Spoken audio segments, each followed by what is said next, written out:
தன்னே தன்னே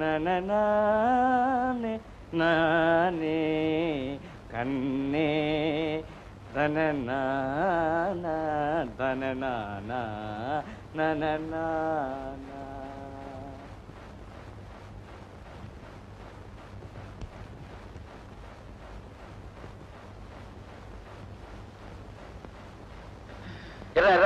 பூனையை விடாத. ஏங்க ஒரு முக்கியமான விஷயமா போறேன். முக்கியமான விஷயத்துக்கு பூனையை விடுறதானே நம்ம சம்பிரதாயமே. இது அதி முக்கியமான விஷயம். ஹலோ, என்ன சார் டிவி புதுசா வாங்குனீங்களா? புதுசா ரிப்பேருங்க. ஏன் தவறு கீழே விழுந்துருச்சா? தவறி வீழ என் பொண்டாட்டி தெரிஞ்சே கீழே தள்ளிட்டேன். ஏன் சார் உங்களுக்கு என்னாச்சு? நேற்று எவனோ இளந்தண்டல் பகுதியில பாடினானா, அதை பார்க்க பொறுக்க முடியாம கோவத்துல டமால் போட்டு உடச்சிட்டான். அவ்வளவு நொறுங்கிடுச்சு. மூர் மார்க்கெட்டுக்கு எடுத்துட்டு போறேன். தம்பி ஒரு பாக்கு கொடுப்பா. நேத்து நீ தானே டிவியில பாடின. ஏன் சார் நீங்க பாத்தீங்களா? பார்த்தது மட்டும் இல்ல, எழுதிய வச்சிருக்கிற. உங்களை மாதிரி ஆளுங்களுக்கு இனிமேல் டிவியில பாடுறதுக்கு சான்ஸ் கொடுத்தாங்க. நாங்க 100 பேர் சேர்ந்து உண்ணாவிரதம் இருப்போம். இனிமே பாடுவியா? பாடுறானா பாட்டு. தனலட்சுமி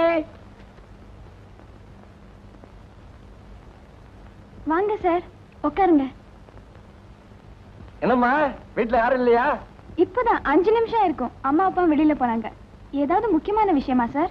முக்கியமான விஷயம் ஒண்ணு இல்ல, பாட்டு கிளாஸ்னு ஒண்ணு இருக்கிறதே நீ மறந்துட்டியா? சாரி சார், எங்க வீட்டுல ஒரு பிரச்சனை, அதான் வர முடியல. அத பத்தி நான் கூட உங்ககிட்ட தனியா பேசணும்னு நினைச்சேன். இப்ப என்ன, 2 பேரும் தனியா தானே இருக்கோம். சார், உங்களுக்கு இந்த ஜாதகம் சகுனம் இதுல எல்லாம் நம்பிக்கை கிடையாதுல்ல சார்? சில நேரங்கள்ல நம்பிக்கை உண்டு, சில நேரங்கள்ல நம்பிக்கை இல்ல. ஜாதகம் நமக்கு எப்ப சாதகமா இருக்கோ அப்ப மட்டும் நம்புறது. நீ ஏன் கேக்குற? உனக்கு செவ்வாய் தோஷம், நம்புறதா வேணாமா? என்ன உங்களுக்கு இந்த விஷயம் எப்படி தெரியும்? என்ன அப்படி கேட்டுட்ட? உன்னை பத்தின ஒவ்வொரு விஷயத்தையும் இன்ச் பை இன்ச்சா வாட்ச் பண்றதானே என் வேலையே. அப்படின்னா இத பத்தி எங்க மாமா கிட்ட பேசுனீங்களா? உங்க மாமா கிட்ட நான் எப்படிமா பேச முடியும்? இது வரைக்கும் அவரை நான் மீட் பண்ணவே இல்லையே. என்ன சார் சொல்றீங்க? நிஜமா சொல்றேம்மா, உன் மாமா கருப்பா சேப்பான்னு கூட தெரியாது. போய் சொல்லாதீங்க சார். என்னம்மா இது? நீ கேக்குறத பார்த்தா உங்க மாமாவை நான் என் வீட்டுல ஒளிச்சு வச்சிருக்கேன்னு சொல்லுவ போல் இருக்க. ஆமா சார், உங்க வீட்டுல இருக்காரே அவர்தான் எங்க மாமா.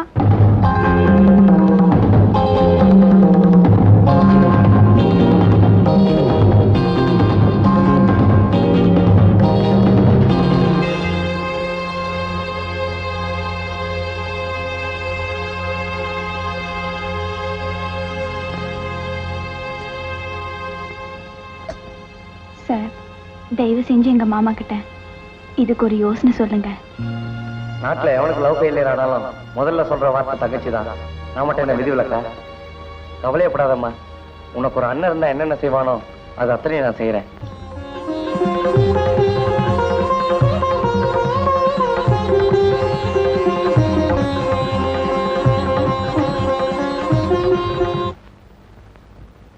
அங்கிள் அங்கிள், நேத்து நீங்க தான் டிவில பாடுனீங்க. ஆமாம்மா. பாட்டு ரொம்ப நல்லா இருந்தது. மறுபடியும் எப்ப பாடுவீங்க? தெரியலம்மா. ஆமா, நீங்க சினிமால பாடக்கூடாது. அதுக்கெல்லாம் ரொம்ப அழகா இருக்கணும். ஐயோ, அப்படின்னா உங்களுக்கு எப்பவுமே சான்ஸ் கிடைக்கும்.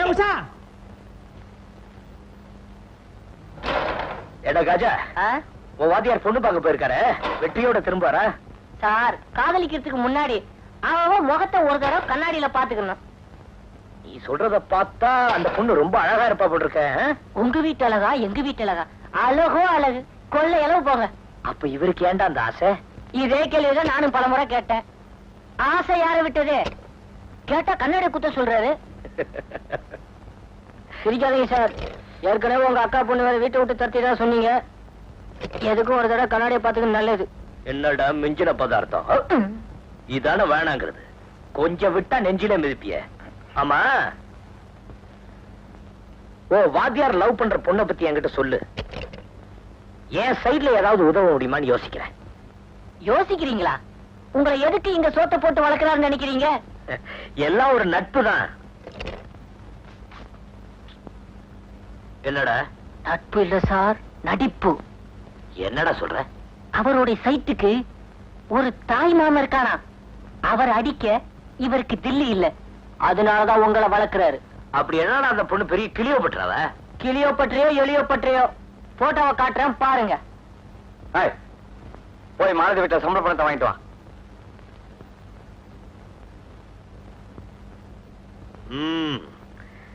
வாங்க சார். போன காரியம் என்னாச்சு? எங்கிட்டயும் மறைச்சிட்டீங்க பாத்தீங்களா? என்ன சார் சொல்றீங்க? என் மனைவி தான் உங்க காதலின்னு என்கிட்ட சொல்லவே இல்லையே. அப்போ தனலட்சுமியோட பாட்டு வாத்தியார் நீங்க தானே? நேத்து வரைக்கும் பாட்டு வாத்தியாரா மட்டும்தான் இருந்தேன். எப்போ உங்க காதலின்னு தெரிஞ்சதோ அண்ணனாவும் ஆயிட்டேன். ஆமா, கல்யாணத்துக்கு என்ன முடிவு பண்ணிருக்கீங்க? அதுதான் சார் எனக்கு ஒண்ணும் புரியல.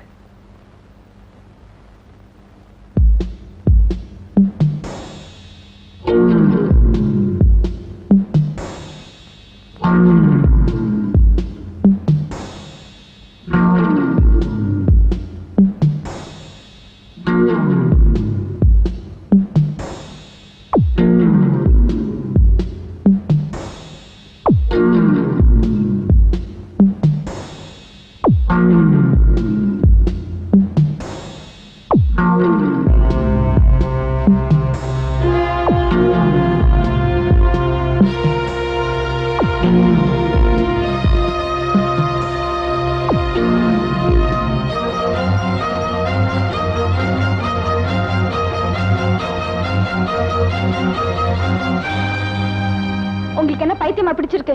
இப்ப என்ன எதுக்காக தூக்கிட்டு வந்தீங்க? நல்லா யோசிச்சு பார்த்தேன். நம்ம 2 பேரும் ஒன்னா சேரணும்னா அதுக்கு ஒரே ஒரு வழிதான் இருக்கு. உன்னை நான் கெடுத்துறேன். சத்தியமா உங்களுக்கு பைத்தியம் தான் பிடிச்சிருக்கு, நீங்களும் உங்க ஐடியாவும். இப்ப வண்டியை நிறுத்த போறீங்களா இல்லையா? நோ. யோ, ஆட்டோ நிறுத்தியா? நிக்காது. நிக்க வேண்டிய இடத்துலதான் நிக்கும். மாமா, இது விளையாட்டு இல்ல, 1000 காலத்து பயிர். இந்த பாரு தானோ, உன்னை நான் கெடுக்கிறதா எடுத்த முடிவுல எந்த விதமான மாற்றமும் கிடையாது. சாரி சார், அதுக்கெல்லாம் ஆட்டோல இடம் இல்ல. ஐயோ தானா, மெதுவா மெதுவா மெதுவா. ஏப்பா, உனக்கு ஏதாவது அடிபட்டுச்சா? எனக்கு ஒண்ணு இல்ல சார். ஏன் சார் பூனை மடியில கட்டின மாதிரி இந்த பொண்ணை கூட்டிட்டு வந்தீங்க? சார், நான் புறப்பட்டு வரும்போது கூட எங்க அம்மா கிட்ட சரியா சொல்லிட்டு வரல சார். சார், நீங்க நினைக்கிற மாதிரி ஒண்ணு நடந்திருக்கா சார்? உங்களை உடனே பார்க்கணும் போல இருந்திருக்கோம், அதான் தந்தி கொடுத்துருக்காங்க. இல்ல சார், நான் எங்க இருக்கேன் அட்ரஸ் எல்லாம் தேடி கண்டுபிடிச்சு எனக்கு தந்தி அடிச்சிருக்காங்கன்னா எனக்கு ரொம்ப பயமா இருக்கு சார். அந்த அரசவரம் மோதிரத்துக்கு 150 ரூபான்னு தந்தான். சார், வண்டி எத்தனை மணிக்குன்னு சொன்னீங்க? அம்மா, ஏம்மா, ஏம்மா, ஏம்மா,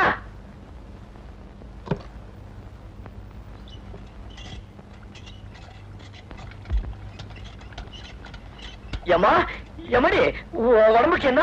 எனக்கு என்ன கேடு? குத்துக்கலாட்டம் நல்லா தான் இருக்கேன். ஊர்ல உங்க அக்கா மாமால சௌக்கியமா இருக்காங்களா? என்ன விளையாடுறீங்களா? என்ன சீரியஸா இருக்கேன்னு எனக்கு தந்தி அடிச்சே வர சொன்னேன். இரு, உங்க அப்பா வருவாரு, 6 அமர கேளு. இந்த அதை கொஞ்சம் அடி. இதை அடிக்கவா மெட்ராஸ்ல இருந்து வர சொன்னேன்? வர வர நானாவே உங்களுக்கு ரொம்ப கிண்டலா போச்சு. என்னடா தந்தி வந்துச்சா? வராமையா நான் இங்க வந்தேன்? ஓ, தம்பி சூடா வந்திருக்கிறான். ராஜா, ஒரு கிளாஸ் மோர் இருந்தா கொண்டாந்து கொடு. ஏப்பா, மெட்ராஸ்ல என்ன நடந்துச்சுன்னு தெரியுமா? எல்லா விவரமும் எனக்கு தெரியுமாடா. தெரியுமா? ஏப்பா, நீயே யோசிச்சு சொல்லு. அக்கா செய்யறது நல்லா இருக்கா? ஏய், உனக்கே தப்புன்னு தெரியுதுல்ல, அப்புறம் எனக்கு தெரியாதா? இந்த மாதிரி விஷயமெல்லாம் கொஞ்சம் விட்டு தானே பிடிக்கணும். சரி, ஒரு 10 நாளைக்கு இங்க தங்கி இருந்து வராத புடவை பாக்கியெல்லாம் வசூல் பண்ணிக்கிட்டு இரு. அதுக்குள்ள நானும் உங்க அம்மாவும் மெட்ராஸுக்கு போய் அதை எப்படி முடிக்கணுமோ அப்படி முடிச்சிருவோம்.